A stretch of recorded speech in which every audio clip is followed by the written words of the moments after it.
BTADত নিৰাপত্তাহীন চৰকাৰী বিষয়া ACS বিষয়াক প্ৰাণনাশৰ ভাবুকি উচ্চ ন্যায়ালয়ৰ নিৰ্দেশ নামানে পৰিষদৰ প্ৰধান সচিবে তিনিচুকীয়া জিলাত কৰ্মৰত ACS বিষয়া যুগকৃষ্ণ ৰাজবংশীক 1 ছেপ্টেম্বৰত BTCৰ চিৰাং জিলাৰ বেংতলৰ ৰাজহ চক্ৰ বিষয়া হিচাপে বদলি কৰা হয় 5 ছেপ্টেম্বৰত BTAD প্ৰশাসনৰ তৰফৰ পৰা পৰিষদৰ যুটীয়া সচিবে তেওঁক সিডলি ৰাজহ চক্ৰ কাৰ্যালয়ত যোগদানৰ নিৰ্দেশ দিয়ে তাৰ বিপৰীতে সিডলিত কৰ্মৰত অৰুণ কুমাৰ ব্ৰহ্ম নামৰ বিষয়াজনক বিজনীলৈ বদলি কৰা হয় সেইমতে 12 ছেপ্টেম্বৰত যুগকৃষ্ণ ৰাজবংশীয়ে দায়িত্বভাৰ লয় সিডলি ৰাজহ চক্ৰ কাৰ্যালয়ৰ কিন্তু এটা দিনৰ পিছতে অৰুণ কুমাৰ ব্ৰহ্মই ৰাজবংশীক তেওঁৰ আসনখন এৰি দিবলৈ দাবী জনায় ব্ৰহ্মৰ এই কাৰ্যত হতভম্ব হৈ পৰে ACS বিষয়াজন প্ৰতিদিন টাইমক এই সকলোবোৰ কথা সদৰি কৰিলে ACS বিষয়াজনৰ পত্নীয়ে পিছত মোক হাজবেণ্ডক এটা অৰ্ডাৰ কপি দেখালে দেখাৰ পিছত ক'লে যে এইটো 13 তাৰিখৰ ডেটত যে হেৰি আপোনাক আকৌ বেংকলত ট্ৰান্সফাৰ কৰা হৈছে আৰু মোক সিডলিত ৰিটেইন কৰা হৈছে তাৰ পিছত মোৰ হাজবেণ্ড ক'লে মইতো এনেকুৱা কোনো কপিও পোৱা নাই ইভেন মই হোৱাটছএপত কিবা এনেকুৱা কোনো হেৰি পোৱা নাই অৰ্ডাৰ পোৱা নাই যে মোক ট্ৰান্সফাৰ হৈছে বুলি তো ঠিক আছে যদি মোৰ এনেকুৱা কোনোবা ট্ৰান্সফাৰ হৈ থাকে আপুনি অলপ ৱেইট কৰক চলে বলে কৌশলে অৰুণ ব্ৰহ্মই সিডলি ৰাজহ চক্ৰ বিষয়াৰ কাৰ্যালয়ৰ কাম কাজ চলাবলৈ লোৱাত গুৱাহাটী উচ্চ ন্যায়ালয়ত লেখ আবেদন দাখিল কৰে ৰাজবংশীয়ে ন্যায়ালয়ে আবেদনকাৰীৰ সপক্ষে ৰায়দান কৰে কিন্তু ইমানৰ পিছতো যুগকৃষ্ণ ৰাজবংশীৰ কথাক গুৰুত্ব নিদিলে BTCৰ প্ৰধান সচিবে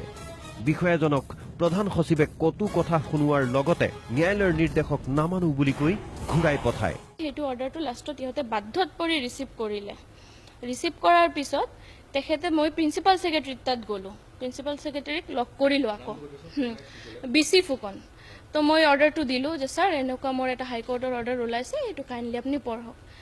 তেখেতে হাইকোৰ্টৰ অৰ্ডাৰটো পঢ়ি মোক এটোৱে ক'লে যে হেতু এটা ইলিগাল অৰ্ডাৰ হেতু এটা ওৱান সাইডেড অৰ্ডাৰ হৈছে সেই অৰ্ডাৰটো আমি নামানো আপোনাৰ হাজবেণ্ড তাতে এতিয়া বহিব নোৱাৰে আনকি সচিবালয় চৌহদতে দুজন যুৱকে ACS বিষয়াজন আৰু তেওঁৰ পত্নীক BTADৰ পৰা আঁতৰি যাবলৈ কোৱাৰ লগতে সিডলিত যোগদান কৰিলে হত্যাৰ ভাবুকিও দিয়ে তেখেতে কেণ্টিনত গ'ল হেৰি কৰিব মই বাহিৰত থিয় হৈ আছো দুটা আনআইডেন্টিফাইড ল'ৰা আহি মোক ক'লে তহঁতে যদি ভালকে থাকিব বিচৰা তো সিডলিৰ পৰা আঁতৰি যা নহ'লে কিন্তু তহঁতৰ বিপদ আছে এই ঘটনাৰ পিছত চূড়ান্ত নিৰাপত্তাহীনতাত ভুগিছে বিষয়াজন তথা তেওঁৰ পৰিয়াল যাৰ বাবে মুখ্যমন্ত্ৰী সোণোৱাল আৰু BTC প্ৰধান হাগ্ৰামা মহিলাৰীলৈ ACS বিষয়াজনৰ পত্নীৰ কাতৰ অনুৰোধ CM ছাৰক হাত জোৰ কৰি হেতুৱে অনুৰোধ কৰিব বিচাৰিছো আমাৰ CM ছাৰ কি কয় সৰ্বানন্দ সোণোৱাল ডাঙৰীয়াক যে মোৰ আৰু মোৰ ফ্যামিলিটোক যাতে এটা নিৰাপত্তাৰ ব্যৱস্থা কৰে আৰু লগতে মই হাগ্ৰামা মহিলাৰী যেটো BTCৰ মুৰব্বী তেখেতকো মই হেতুৱে একে কথা ক'ব বিচাৰিছো যাতে মোৰ আৰু মোৰ ফ্যামিলিটোক হেৰি নিৰাপত্তা ব্যৱস্থা কৰে আৰু যাতে মোৰ